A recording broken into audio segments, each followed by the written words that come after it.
చింతమనేని ప్రభాకర్ వైసీపీపై ఆరోపణలు చేశారు. దెందులూరు నియోజకవర్గంలో గొడవలకు వైసీపీ నేతలు ప్రయత్నిస్తున్నారని చింతమనేని ఆరోపించారు. టీడీపీ నేతలు కార్యకర్తలు సంయమనం పాటించాలని ఆయన సూచించారు.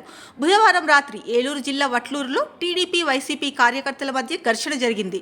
ఎమ్మెల్యే చింతమనేని ప్రభాకర్ ఓ వివాహ కార్యక్రమానికి హాజరై తిరిగి వస్తుండగా ఇరు పార్టీల కార్యకర్తల మధ్య ఘర్షణ చోటు చేసుకుంది. ఎమ్మెల్యే కారును వెళ్లనివ్వకుండా వైసీపీ నేతలు అడ్డుకునే ప్రయత్నం చేశారని టీడీపీ కార్యకర్తలు ఆరోపిస్తున్నారు. ఘర్షణ రాత్రి చింతమనేని నివాసానికి టీడీపీ నేతలు కార్యకర్తలు భారీగా చేరుకున్నారు. ఈ సందర్భంగా చింతమనేని మాట్లాడుతూ, నా కారును వెళ్లనివ్వకుండా వైసీపీ నేతలు అడ్డుకున్నారు. ఎదురుగా వేరే కారు పెట్టి అడ్డుకునే ప్రయత్నం చేశారని సెక్యూరిటీ వాళ్ళు చెబుతున్నా వినిపించుకోలేదన్నారు. వైసీపీ నేత మాజీ ఎమ్మెల్యే అబ్బయ్య చౌదరి దగ్గరుండి కారు అడ్డు పెట్టించారని చింతమనేని అన్నారు. ఈ ఘటనను CM Chandrababu, deputy CM Pawan Kalyan దృష్టికి తీసుకెళ్తానని, నేతలు కార్యకర్తలు సంయమనం పాటించాలని, పోలీసులు 24 గంటల్లో చర్యలు తీసుకుంటామన్నారని, మన నాయకుడు గీసిన గీత దాటకుండా వ్యవహరించాలని చింతమనేని టీడీపీ నేతలు కార్యకర్తలతో అన్నారు.